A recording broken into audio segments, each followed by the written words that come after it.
Hello, fellow Inquisitors, Splitburst Sonny here, and welcome back to Inquisitor Martyr. Today, we are going over the Hierophant class. This is a DLC class. You do not get it when you first get the base game. You will need to purchase it. But there are, just like all the other ones, 3 subclasses that come with it. We are going to go over a little bit of how the class functions. Then I will go over a little bit of, in a different video, how each of the subclasses are different from each other. So, the first thing you want to know about the Hierophant class: your weaponry is tied to pistols. You cannot use any other weapon other than a pistol. It can be a plasma pistol, it can be a bolt pistol, it can be an inferno pistol, whatever. You cannot use anything other than a pistol. The reason is this: all Hierophants have a specific offhand class item. If you look as I'm over here hovering, nothing here is lighting up. Anyone that's played either Psychers or Tech Adept knows that there are class items that allow you to equip either more psychic powers or more constructs to summon. This is basically the same equivalent, and I'll show you what it is you're going to equip. As far as the pistols, I'm not going to go over all of the pistols. I have a video already for what they can do, all their abilities, and everything else like that. I would recommend go checking that out to see what is going to be the best ones. But your character is not going to be the one dealing the most damage.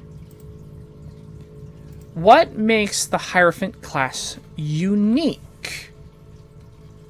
is this right here: blessings and retinue. If we look at the ship, we are right here. Here's your star map, storage, and then right here, blessings and retinue. So if we go into this, you see we have a Crusader. This is your second party member. The Crusader is what does your fighting for you. And you can equip it pretty much the exact same way you would the base Crusader class of the game. As you can see here, I have assault armor. It has assault jump. You can put all the assault armors on, all the weapons that are Crusader specific. You have gear slots. You have implant slots. You will get an entire skill tree devoted just towards your Crusader. However, you do not just get a Crusader. At level 20, you get, give it a second to load, an assassin with their own skill tree. At level 35, you get a psyker with their own skill tree. And at level 50, you get a Sister of Battle with their own skill tree. Your character is not designed to fight. Your character is designed to command a squad and tell them where to go.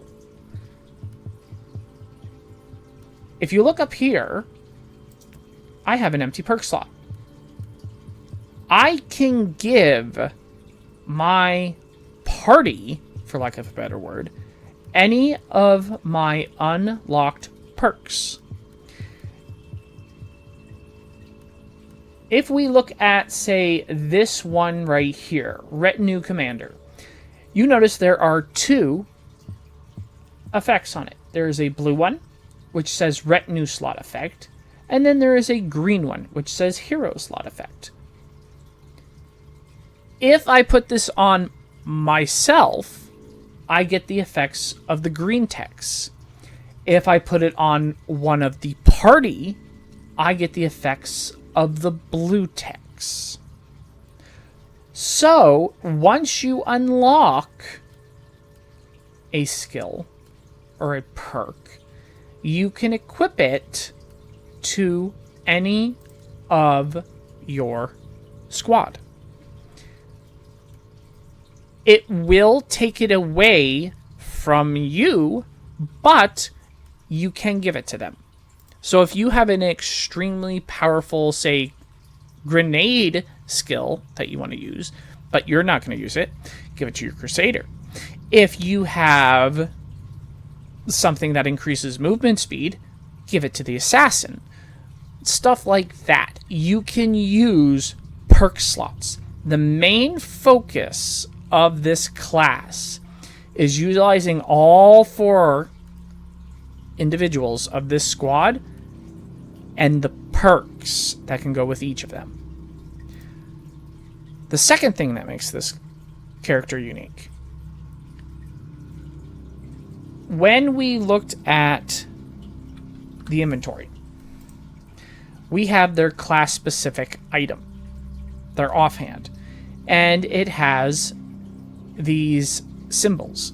That is an equipable slot. If we go back into the management for the retinue, there is a prayers setup tab. These are your powers. The way these work is they are almost the equivalency of a combination of psychic abilities and Sister of Battle abilities. It's a combination of both. They use devotion, which is your class resource, which you generate over killing enemies. After you build up so much, it will cost so much to use. You use your ability, and then that's it. That's all you need to do. You unlock them as you go down through the levels, all the way up to level 37. You get a whole bunch of different ones. And you can equip them into your 3rd and 4th slots. Or, depending on if you have the gear, you can also go into your 5th and 6th slot as well. So, keep that in mind. The other thing to remember is that you're not the one fighting. You're not going to want to be using these that often. What you're going to be wanting to use are these. These are orders. Now, the orders are unique, again, because you're not doing the damage yourself, you're commanding a squad. We have move to position. Order your retinue members move to the designated position and remain there until they have to break formation. Breaking formation can happen via combat, issuing a new order, or due to increased range between the retinue and the Hierophant. This order expires after 5 seconds. The way this one works is you click an area, target it, designate it, all of your party moves to that area and will stay there for 5 seconds, or unless one of the secondary conditions have been met, whether you travel too far away or you initiate combat, or you just issue a new order. Focused charge. Your retinue members focus their attacks on the strongest enemy near the target area. Retinue members decrease the cooldown of their aggressive skills by 10 seconds, and they use them immediately if they can. Retinue members gain plus 15% movement speed and plus 5% attack speed for 5 seconds. Focus Charge is a really good order to have. And the reason for that is, if you're in a group of enemies and there's an elite there, all you have to do is just initiate that in that area, and they will target the strongest enemy there, which is normally the elite, unless there is like a boss or something like that. But normally if there's a boss, you're going to want to target that. But they also get boosts. They get buffs. Plus 15% movement speed, attack speed for 5 seconds. The aggressive skill tag here, that is their abilities that they get from their armor. The Crusader. If you equip the Crusader with the Tarantula Bolt turret, it will use its Tarantula Bolt turret when you initiate Focus Charge. If you have an Assassin with the Time Dilation, it will use that. This is a very, very strong order. This is one that you will be using most of the time. Defend.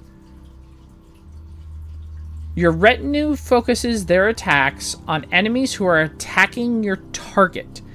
The target activates defensive skills, and all retinue members reduce the cooldown of their defensive skills by 5 seconds. All retinue members gain 5% damage reduction and 5% HP regeneration for 5 seconds. You will use this mostly when you're doing escorts or safe rooms or something like that, where you have to keep somebody alive and get them back to the exit. This comes in very, very handy. Other than that, you have defense missions where you need to defend a cogitator or something like that. You can have them defend that. They'll use their defense skills, which is like your utility slots, it seems. Taunt. The targeted retinue member taunts visible enemies within long range. The targeted retinue member also gains plus 2% HP regeneration per second and 15% damage reduction for 10 seconds. This one here, you will be targeting a specific member of your retinue. You're not going to go and just blanket cast it like you do when you cast the first two, like move to position or focus charge. This one you actually have to go and target which individual you want it on. And that's easy enough to do by just selecting their icons on the screen. This one here becomes very good if you build your Crusader to be a tank. He'll focus all the enemy's fire onto him. He'll go and gain health regeneration, and he'll also gain damage reduction. If you build your Crusader correctly, this becomes very powerful. You can pull a lot of heat off of everyone else by doing this correctly. So this is another very good one. Salvation. Retinue members decrease the cooldown of their defensive skills by 10 seconds, and they use them immediately if they can. Retinue members regenerate 10% of their maximum health per second for 10 seconds.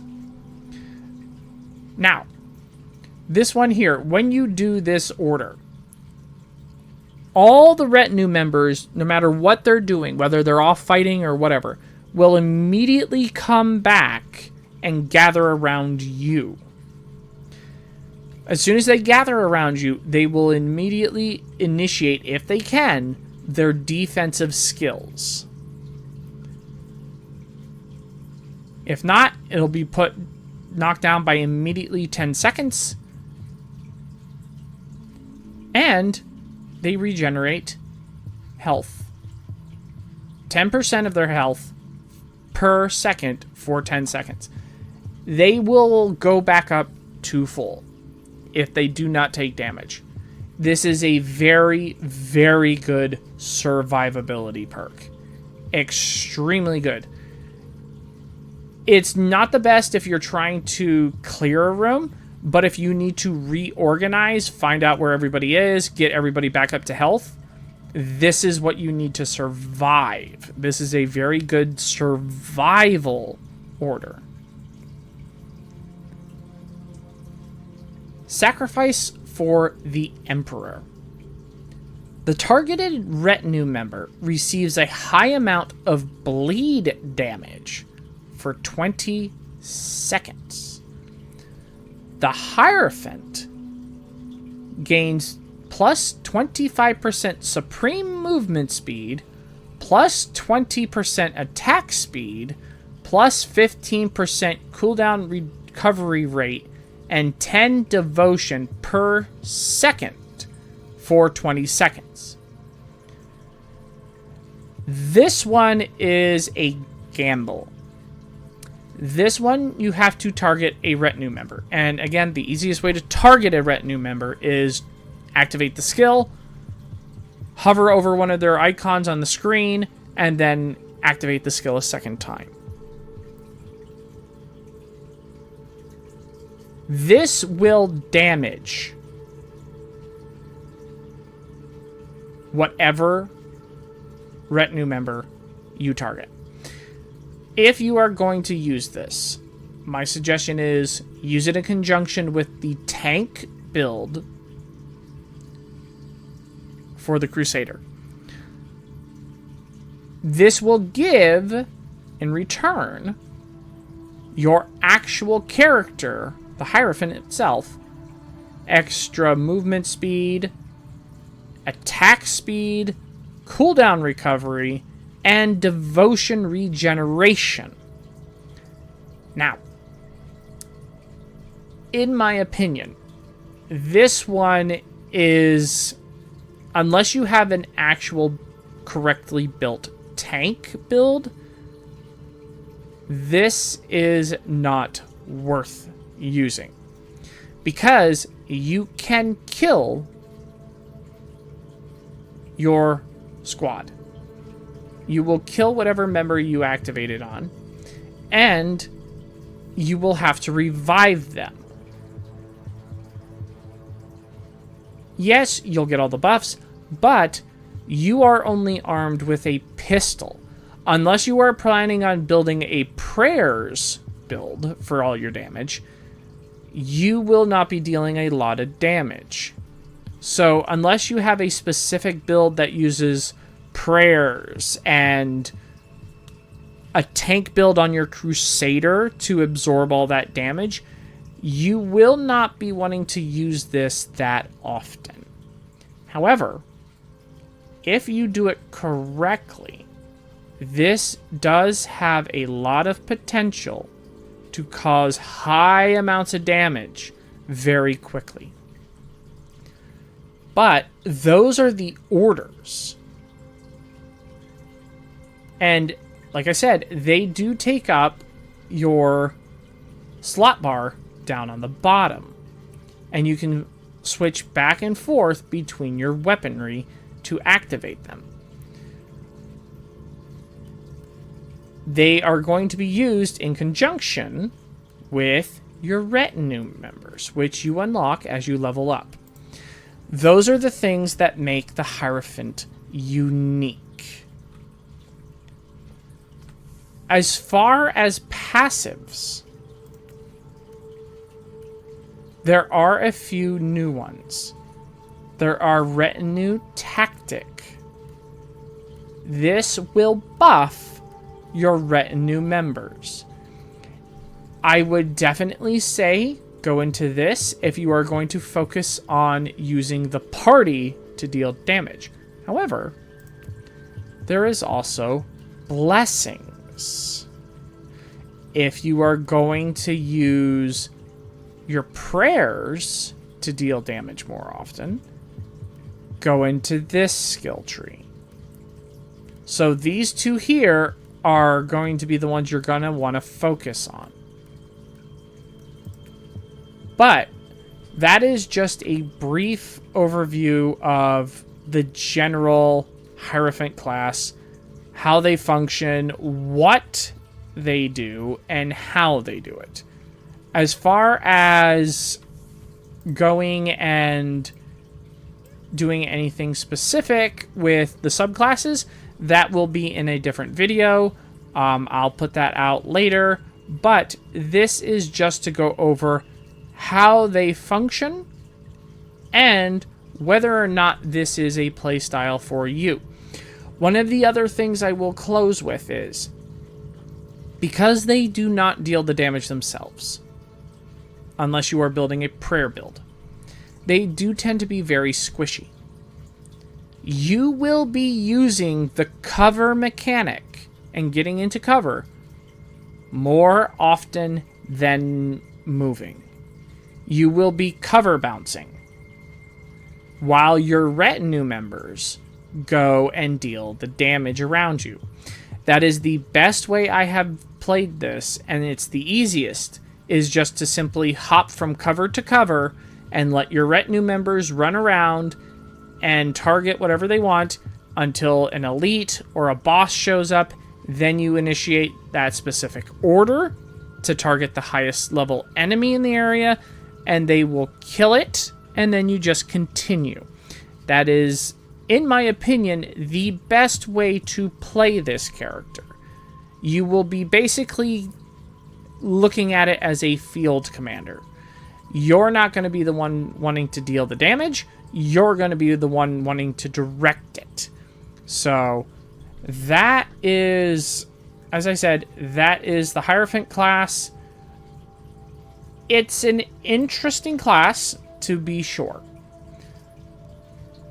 Like I said, I will go and I will cover all the subclasses in a different video, but hopefully you all enjoyed.